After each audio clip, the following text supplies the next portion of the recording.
Good evening friends, miracle mind English में आपका स्वागत है। हम इंजॉय कर रहे हैं हमारा सेशन 10 का डोज लगेगा रोज़, और यह हमारे 10 का डोज लगेगा रोज़ का नेक्स्ट सेशन है। तो मुझे उम्मीद है कि आप इस सेशन को इंजॉय कर रहे होंगे और डेफिनेटली आपकी वोकेबलरी जो है वो धीरे धीरे इम्प्रूव हो रही होगी। तो चलिए बढ़ते हैं हमारे सेशन की तरफ और लेते हैं हमारा आज का पहला वोकैब। और हमारा आज का पहला वोकैब है डिलेमा। DILEMMA। स्पेलिंग की दृष्टि से भी ये वोकैब बहुत इंपॉर्टेंट है। सो इसको बोलते हैं dilemma. DILEMMA। Dilemma is a noun. यह एक नाउन होता है and its meaning is in a fix. Hindi में कहते हैं दुविधा या असमंजस। मीन्स दुविधा की स्थिति में या असमंजस की स्थिति में होना, जब दो राहे पर होना या कई सारे ऑप्शन हैं और उसमें से आपको एक चुनना है या दो में से कोई एक ऑप्शन चुनना है और आप दुविधा में हैं कि क्या करें, सो वहाँ पे यूज करेंगे इंग्लिश टर्म डिलेमा। सो इसके दूसरे सिनोनिम हो जाते हैं डाउट, या आप कहेंगे कन्फ्यूजन, या आप कहेंगे awkward सिचुएशन। सो awkward सिचुएशन या डाउट या कन्फ्यूजन जो है वो डिलेमा का सिनोनिम हो जाएगा।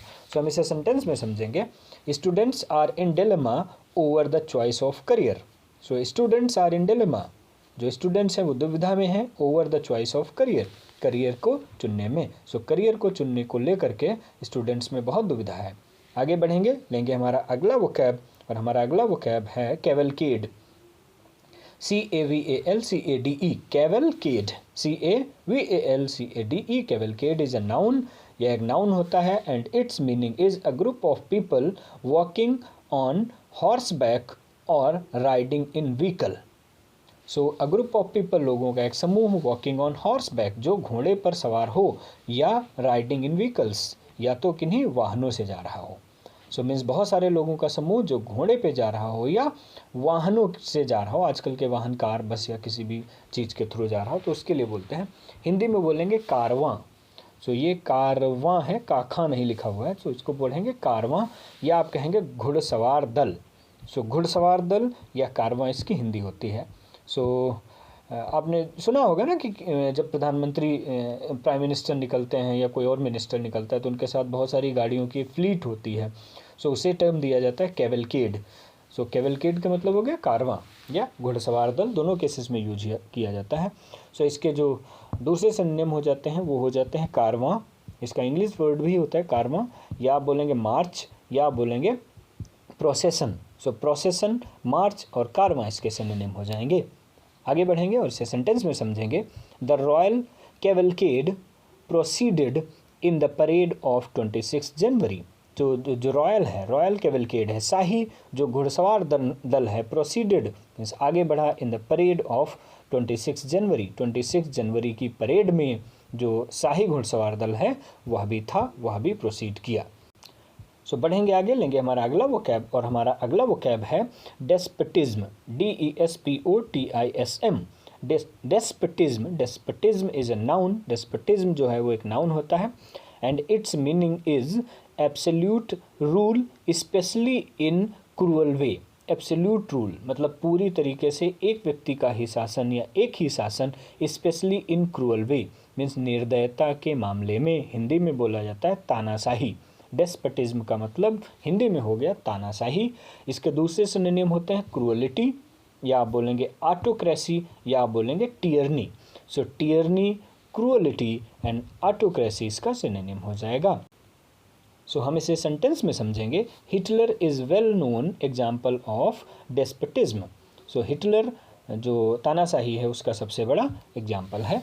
बढ़ेंगे आगे, लेंगे हमारा अगला वोकैब, और हमारा अगला वोकैब है एलिगेंट। ELEGANT।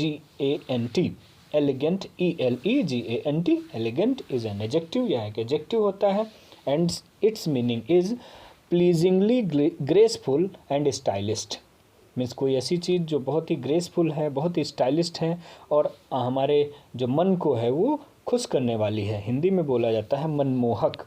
कोई ऐसी चीज़ जो मन को मोह ले रही है उसके लिए यूज किया जाएगा एलिगेंट। सो इसके दूसरे सिनोनिम हो जाएंगे डिग्निफाइड, या बोलेंगे विनसम या amusing. So dignified, winsome and amusing इसके सिनोनिम्स हो जाएंगे। सो हम इसे सेंटेंस में समझेंगे। She will look elegant in black. She will look elegant, वह मनमोहक दिखेगी, इन ब्लैक मीन्स काली ड्रेस में। सो काली ड्रेस में वह मनमोहक दिखेगी। सो आगे बढ़ेंगे, लेंगे हमारा अगला वोकैब, और हमारा अगला वोकैब है dexterous, DEXTEROUS। Dexterous is an adjective, यह एक एडजेक्टिव होता है, and its meaning is showing और having skill specially with the hands. Means किसी में स्किल होना, किसी में क्षमता होना, और ये ज़्यादातर यूज किया जाता है जब किसी के हाथों में क्षमता होती है। मीन्स जो किसी काम को हाथ से करने में बहुत निपुण होता है, उसके लिए यूज किया जाता है डेक्स्ट्रस। हिंदी में बोलते हैं निपुण, या आप कहेंगे दक्ष। मीन्स किसी काम को करने में बहुत ही निपुण है, किसी काम को करने में बहुत ही दक्ष है, उसके लिए यूज किया जाता है डेक्स्ट्रस। इसके दूसरे सिनोनिम हो जाएंगे स्किलफुल, या बोलेंगे अडेप्ट, या बोलेंगे proficient. So skillful, proficient and adept इसके सिनोनिम हो जाएंगे। सो हम इसे सेंटेंस में समझेंगे। The manager is dexterous at handling his staff. So जो मैनेजर है वो डेक्स्ट्रस है, मीन्स दक्ष है, हैंडलिंग हिज स्टाफ, अपने स्टाफ को हैंडल करने में। सो अपने स्टाफ को हैंडल करने में मैनेजर दक्ष है। सो बढ़ेंगे आगे, लेंगे हमारा अगला वोकैब, और हमारा अगला वोकैब है draconian, DRACONIAN। Draconian is an adjective, यह एक एडजेक्टिव होता है, and its meaning is excessively harsh, अत्यधिक कठोर। जब कोई व्यक्ति, किसी का नेचर या कोई नियम बहुत ही कठोर होता है, उसके लिए यूज किया जाता है ड्रैकोनियन। हिंदी में बोलते हैं बेरहम, या आप कहेंगे निर्दयी या रूखा। सो बेरहम, निर्दयी, रूखा इसका हिंदी हो जाएगा। इसके सिनोनिम होंगे ब्रूटल, स्ट्रिक्ट या stringent.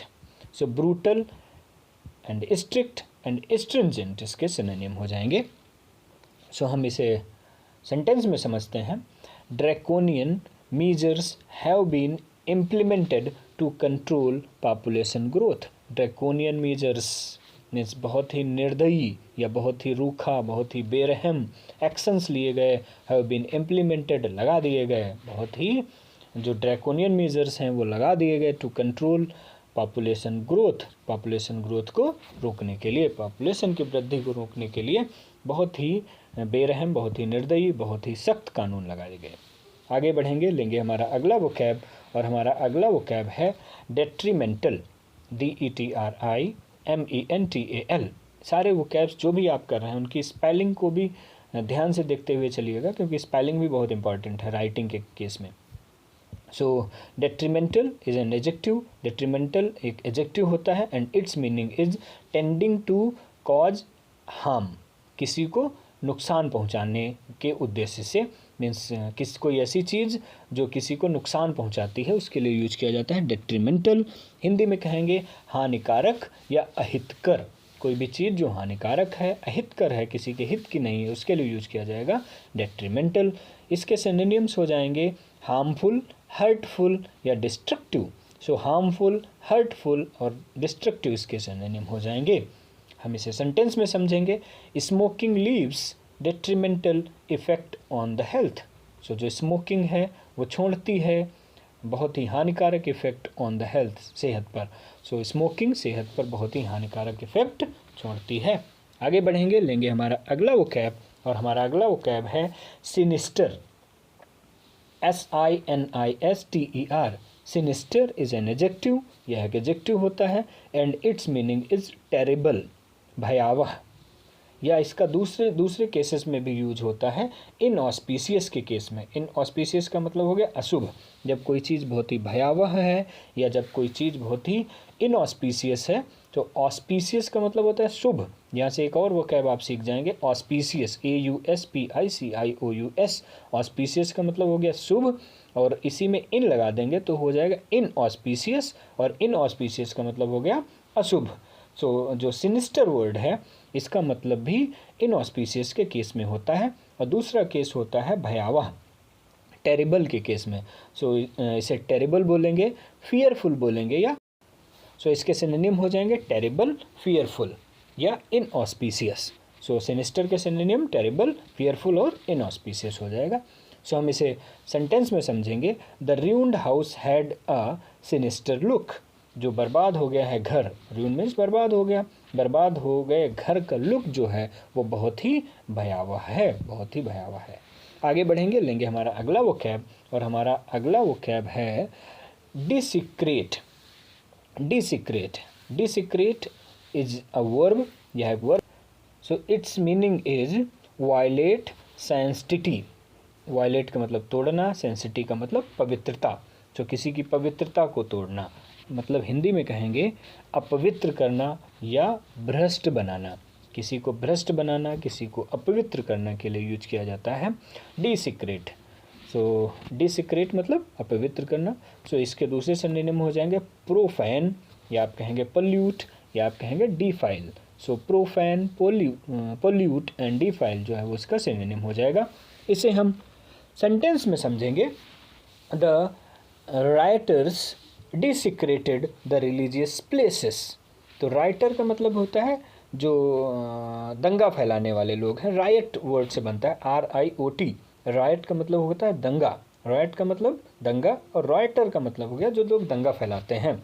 So the writers means दंगा फैलाने वाले लोगों ने डिसिक्रेटेड अपवित्र कर दिया द रिलीजियस प्लेस, धार्मिक स्थानों को. सो धार्मिक स्थानों को दंगा फैलाने वाले लोगों ने अपवित्र कर दिया. बढ़ेंगे आगे और लेंगे हमारा अगला वोकैब, और हमारा अगला वोकैब है engross. ENGROSS. Engross is a verb. यह एक वर्ब होता है and its meaning is absorb all the attention. Absorb का मतलब होता है सूंघ लेना, ले लेना. ऑल द अटेंशन मीन्स सारा ध्यान, मीन्स किसी का सारा ध्यान अपनी तरफ खींच लेना.